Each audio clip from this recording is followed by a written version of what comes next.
Good morning student. Electrician और fitter प्रथम वर्ष के छात्रों के लिए वर्कशॉप कैलकुलेशन और साइंस विषय का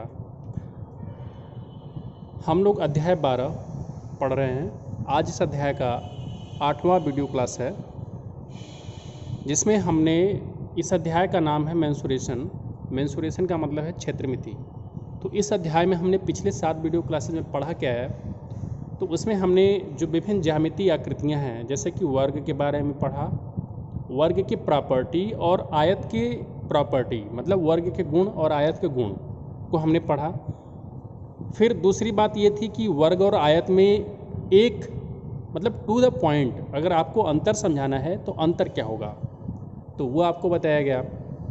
फिर इसके बाद आयत और समांतर चतुर्भुज को लिया गया, इसके प्रॉपर्टी, इसके गुणों को पढ़ा गया, इसके अंतर को पढ़ा गया, और इसके बाद इन तीनों विभिन्न ज्यामितीय आकृतियों के संबंधित क्षेत्रफल, परिमाप, विकर्ण तीनों निकालने का हमने फार्मूला देखा। अब अगर आपको तीनों ज्यामितीय आकृतियाँ अगर समझ में आई होंगी तो आपको फार्मूला याद करने की ज़रूरत नहीं होगी, क्योंकि आपकी समझ ही आपको क्षेत्रफल के बारे में बताएगी, परिमाप के बारे में बताएगी, विकर्ण के बारे में बताएगी। लेकिन फिर भी आपको ये सूत्र याद रखने चाहिए, क्योंकि आपको जब प्रश्न हल करना होता है तो इसमें ये मदद मिलती है जल्दी से प्रश्न हल करने के लिए। इसके बाद हमने फिर त्रिभुज के बारे में पढ़ा। तो त्रिभुज की प्रॉपर्टी बताई गई कि त्रिभुज के गुण क्या होने चाहिए। उसके बाद आपको त्रिभुज के प्रकार वर्गीकरण किया गया कि त्रिभुज कितने प्रकार के होते हैं। तो आपको हमने 4 टाइप के त्रिभुज बताया, विषमबाहु, समद्विबाहु और समबाहु, और एक चौथा जो नंबर पे था वो राइट एंगल ट्रायंगल, जिसको हम समकोण त्रिभुज बोलते हैं। तो मैंने त्रिभुज में आपके लिए कुछ भी नहीं छोड़ा था जो आपको समझ ना आए या जो आपके लिए अनजाना सा लगे। इसके बाद वर्ग, आयत और समांतर चतुर्भुज में सब कुछ बताया गया था। अब हम इस पे असाइनमेंट शुरू किए हैं। तो आज आप देखिए कि असाइनमेंट आपके लिए जो पहला उदाहरण है, उदाहरण संख्या 6, समबाहु त्रिभुज का क्षेत्रफल ज्ञात करिए जिसकी भुजा 5 सेंटीमीटर है। तो इस प्रश्न को मैं आपको कई तरीके से हल करा सकता हूँ, लेकिन मैं ये चाहता हूँ कि आपको अगर फार्मूला याद है तो आपका एक लाइन में ये प्रश्न हल हो जाएगा, और फार्मूला नहीं भी याद है और आपका कॉन्सेप्ट क्लियर है तो भी ये कुछ सेकंड में प्रश्न हल हो जाएगा। तो अगर फार्मूला याद है तो समबाहु त्रिभुज का फार्मूला क्या बताया गया था, कणी में 3/4 गुणे भुजा का वर्ग। भुजा मतलब आपको समबाहु त्रिभुज की प्रत्येक भुजा मालूम है, क्योंकि समबाहु का मतलब भी परिभाषा क्या है, सम मतलब बराबर, बाहु का मतलब भुजा। तो ऐसा त्रिभुज जिसकी तीनों भुजाएं बराबर हों उसको हम समबाहु बोलते हैं। इंग्लिश में इसको इक्विलैटरल ट्रायंगल बोला जाता है। तो अब हम हल करते हैं। तो कड़ी में 3/4, अब भुजा क्या है 5 सेंटीमीटर का वर्ग कर देंगे। तो कड़ी में 3/4 गुणे 25 सेंटीमीटर स्क्वायर। अब इसको हल करेंगे तो 10.825 सेंटीमीटर स्क्वायर आएगा। तो ये आपका क्या हो गया, क्षेत्रफल हो गया त्रिभुज का। और अगर इसका परिमाप निकालना होता तो परिमाप का मतलब क्या होता है, कोई भी ज्यामितीय आकृति है, परिमाप का मतलब होता है उसके सभी भुजाओं के माप का योगफल। तो इसमें अगर आपको परिमाप पूछता तो तीनों भुजाएं 5-5 सेंटीमीटर की हैं, तो इनका योगफल कितना हो जाएगा, 5×3 15 सेंटीमीटर। तो त्रिभुज का परिमाप कितना हो जाता है, 15 सेंटीमीटर। अब अगर आपको इस समबाहु त्रिभुज की ऊंचाई पूछ लिया जाता कि ऊंचाई कितनी है, तो एक तो आपने थ्योरम में हाई स्कूल में पढ़ा होगा कि अगर समबाहु त्रिभुज में किसी एक भुजा को आधार मान लिया जाए तो उसकी सम्मुख भुजा आधार के सम्मुख शीर्ष से, जैसे कि अगर मैं इस फिगर से आपको समझाना चाहूँ तो ये त्रिभुज ABC है और ये किस प्रकार का समबाहु त्रिभुज है। तो इसमें अगर मैं BC भुजा को आधार मान लेता हूँ तो BC के सम्मुख शीर्ष क्या है, A है।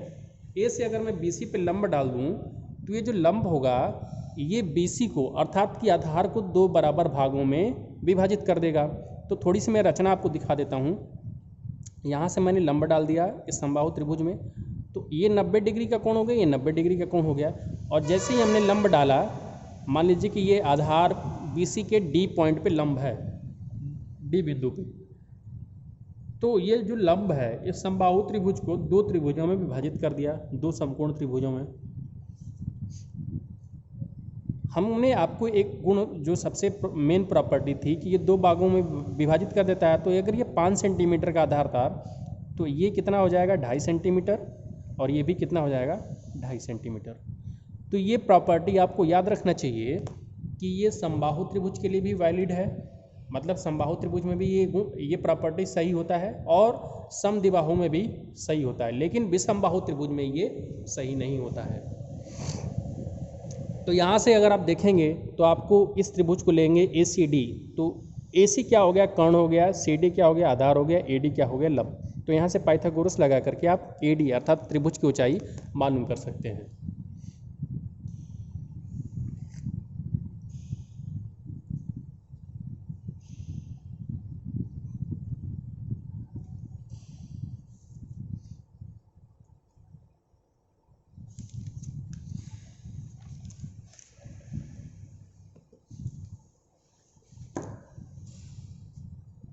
अगला जो क्वेश्चन है इसको पढ़िए। त्रिभुज का क्षेत्रफल ज्ञात करें जिसका आधार 85.4 mm है और उसकी ऊंचाई 29 mm है।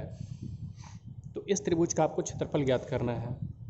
तो हमें इस त्रिभुज के बारे में पता नहीं है कि ये त्रिभुज समबाहु होगा कि विषमबाहु होगा कि समद्विबाहु होगा, लेकिन इस त्रिभुज की ऊंचाई 85.4 mm और आधार 85.4 mm और ऊंचाई 29 mm दिया गया है। तो किसी भी प्रकार के त्रिभुज के क्षेत्रफल को मालूम करने के लिए केवल हमें उसके आधार और ऊंचाई की आवश्यकता होती है, और जो ये दोनों चीज़ इसमें दिया गया है। तो हम क्षेत्रफल हमें मालूम करना है, तो क्षेत्रफल बराबर क्या होगा 1/2 गुणे आधार गुणे ऊंचाई। तो आधार कितना है 85.4 mm और ऊंचाई कितना है 29 mm। तो इन्हीं दोनों का गुणनफल और आधा कर देंगे तो हमें क्षेत्रफल मालूम होगा। तो 85.4 गुणे 29 में 2 का भाग करेंगे तो 1238.3 mm² आएगा। तो ये इस त्रिभुज का क्षेत्रफल हो जाएगा।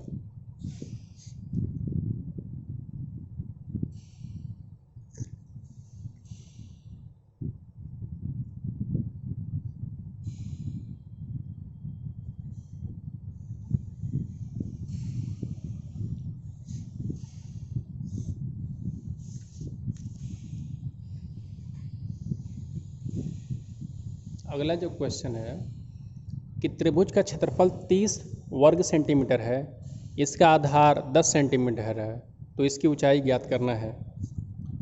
तो ये वाला प्रश्न भी बिल्कुल आपको पहला जो उदाहरण दिखाया गया था इस वीडियो क्लास में उसका जैसा ही है। तो इसमें आपको त्रिभुज का क्षेत्रफल दे दिया गया है 30 वर्ग सेंटीमीटर और आधार दे दिया है 10 सेंटीमीटर, तो इसकी ऊंचाई ज्ञात करना है। तो इस प्रश्न के लिए मैंने ये त्रिभुज बनाया है, त्रिभुज ABC। अब जो डेटा दिया गया है, जो आंकड़े दिए गए हैं, इसके आधार पे हम त्रिभुज को नहीं बता पाएंगे कि ये समबाहु है कि विषमबाहु है कि समद्विबाहु है, लेकिन हमें आधार मतलब इसका क्षेत्रफल मालूम करने का फार्मूला दे दिया गया है। तो त्रिभुज ABC को ध्यान से देखिए, इसमें ऊंचाई क्या होता है, अगर हम BC को आधार मान लेते हैं तो BC के सम्मुख शीर्ष AC अगर एक लंब डाल दें तो यही इस त्रिभुज की क्या हो जाएगी ऊंचाई हो जाएगी। तो क्षेत्रफल के लिए सूत्र क्या बनेगा 1/2 गुणे आधार गुणे ऊंचाई।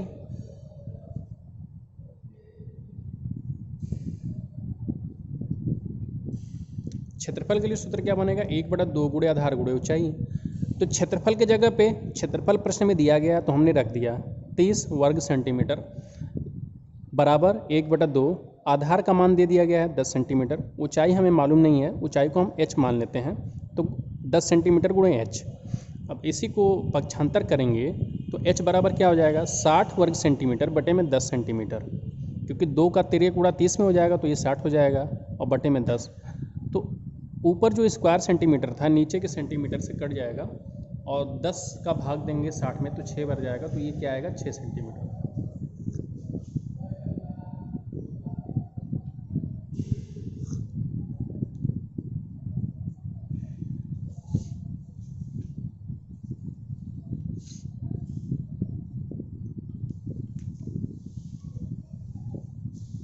अगला जो क्वेश्चन है कि एक त्रिभुज का आधार ज्ञात करें जिसका क्षेत्रफल 80 सेंटीमीटर स्क्वायर है और ऊंचाई 8 सेंटीमीटर है।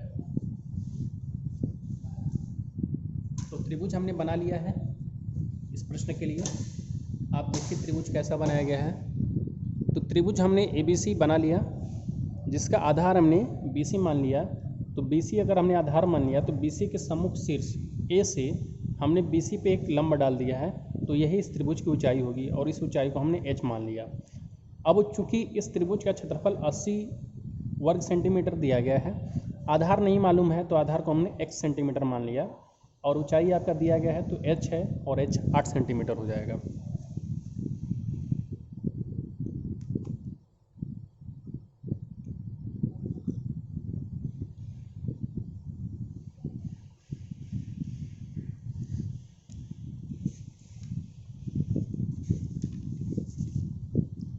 तो यहाँ से त्रिभुज का क्षेत्रफल का सूत्र क्या हो जाएगा, 1/2 गुणे आधार गुणे ऊंचाई। तो क्षेत्रफल की जगह पे 80 सेंटीमीटर स्क्वायर रख देंगे, 1/2 गुणे आधार गुणे ऊंचाई। आधार का मान कितना x और ऊंचाई का मान कितना 8। इसको हल करेंगे तो x बराबर क्या हो जाएगा 80/8। तो 80/8 अब ऊपर में गुणे 2 रहेगा तो ये कितना आ जाएगा, x का मान 20 सेंटीमीटर। तो त्रिभुज का आधार का मान कितना आ गया 20 सेंटीमीटर।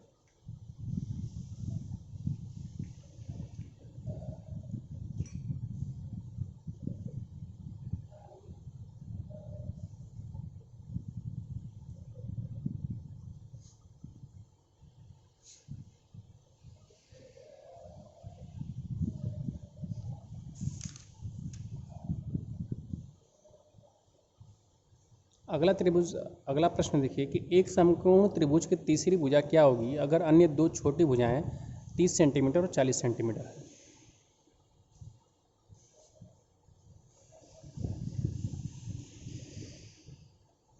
तो प्रश्न को आप ध्यान से देख लीजिए। पूछा क्या गया है कि एक समकोण त्रिभुज की तीसरी भुजा क्या होगी अगर अन्य दो छोटी भुजाएं 30 सेंटीमीटर और 40 सेंटीमीटर है।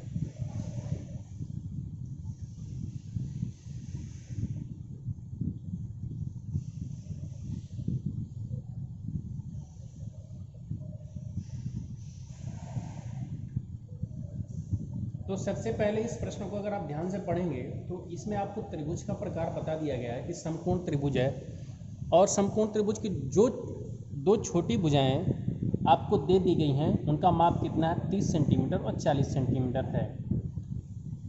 और आपको पता है कि समकोण त्रिभुज में जो सबसे बड़ी भुजा होगी उसको हम क्या बोलते हैं, कर्ण बोलते हैं। इसका मतलब कि दो छोटी जो भुजाएं हैं वो क्या हैं, लंब और आधार हैं। तो इसका मतलब कि लंब और आधार का मान दिया गया है वो कितना है 30 और 40 सेंटीमीटर है। मतलब लंब अगर 30 है तो आधार कितना है 40, या हो सकता है कि लंब 40 हो तो आधार 30 हो। इसका मतलब ये कंफर्म है कि कर्ण का मान हमें मालूम करना है, अर्थात हाइपोटेनियस का मान मालूम करना है। तो जब दिया गया त्रिभुज समकोण त्रिभुज है और उसमें लंब का मान और आधार का मान मालूम है तो पाइथागोरस का प्रमेय कहाँ पे अप्लाई होता है, समकोण त्रिभुज के लिए ही केवल पाइथागोरस का प्रमेय लागू होता है। तो समकोण त्रिभुज में हम पाइथागोरस का प्रमेय अप्लाई करेंगे तो इसमें होगा क्या कि कर्ण का वर्ग बराबर लंब का वर्ग प्लस आधार का वर्ग, और हमें कर्ण ही मालूम करना है, अर्थात तीसरी भुजा कौन सी है, कर्ण है। तो कर्ण का मान निकालने के लिए हम करेंगे क्या कि कर्ण का वर्ग बराबर हो जाएगा लंब का वर्ग प्लस आधार का वर्ग। तो लंब हमने क्या मान लिया है 30 सेंटीमीटर और आधार कितना मान लिया है 40 सेंटीमीटर, या लंब को आप 40 मान सकते हैं, आधार को 30 मान सकते हैं। इससे कोई फर्क नहीं पड़ेगा क्योंकि हमें लंब और आधार का वर्ग का ही योगफल निकालना है और जो कि दोनों दिया हुआ है। तो लंब को हमने 40 मान लिया, 40 का वर्ग कर लिया, आधार को 30 मान लिया, 30 का वर्ग कर लिया। तो 40 का वर्ग 1600 और 30 का वर्ग 900। तो 1600 में 900 जोड़ेंगे तो 2500 आएगा। तो कर्ण का वर्ग का मान कितना आ गया 2500। लेकिन हमें क्या निकालना है, कर्ण का मान निकालना है, न कि कर्ण का वर्ग निकालना है। तो कर्ण का मान निकालने के लिए 2500 का वर्गमूल ले लेंगे। तो 2500 का वर्गमूल ले लिया गया। तो यहाँ पे आप देखेंगे कि जो कर्ण का वर्ग है उसका मान कितना आया है 2500 आया है। तो कर्ण का मान कितना होगा 2500 का वर्गमूल, इसका मतलब 50। तो AC का मान कितना आ जाएगा 50 सेंटीमीटर आ जाएगा, अर्थात कर्ण का मान कितना आ गया 50 सेंटीमीटर।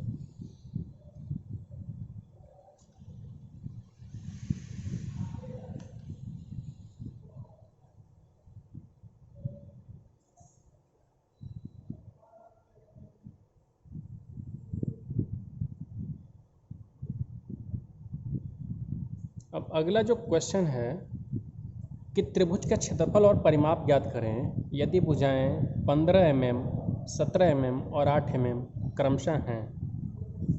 तो प्रश्नों को आप ध्यान से पढ़ लीजिए कि लिखा क्या गया है कि त्रिभुज का क्षेत्रफल और परिमाप ज्ञात करें यदि भुजाएं 15 mm, 17 mm और 8 mm क्रमशः हैं। इस प्रश्न को जरा आप अपने से करने का प्रयास करिए, इसके बाद मैं आपको इसको हल कराता हूँ।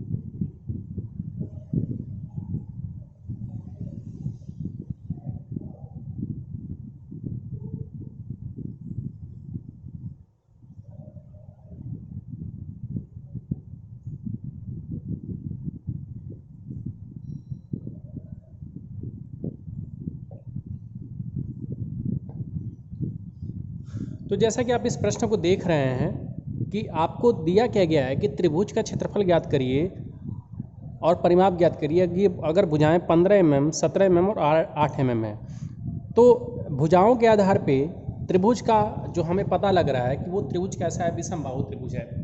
तो विषमबाहु त्रिभुज अगर आप इसको मान करके चलते हैं और क्षेत्रफल ज्ञात करते हैं तो आपके लिए बहुत कठिन या ज़्यादा मेहनत करना पड़ेगा, क्योंकि परिमाप तो आपको आसानी से ज्ञात कर लेंगे। परिमाप के लिए क्या करना होगा, किसी भी प्रकार का त्रिभुज है, चाहे वो समबाहु, चाहे विषमबाहु, चाहे समद्विबाहु, परिमाप के लिए तीनों भुजाओं के माप का योगफल ले लेते हैं। तो सबसे पहले परिमाप के लिए हम देखते हैं कि भुजा AB का मान कितना है 8 mm, AC का मान कितना है 15 mm और BC का मान कितना है 17 mm।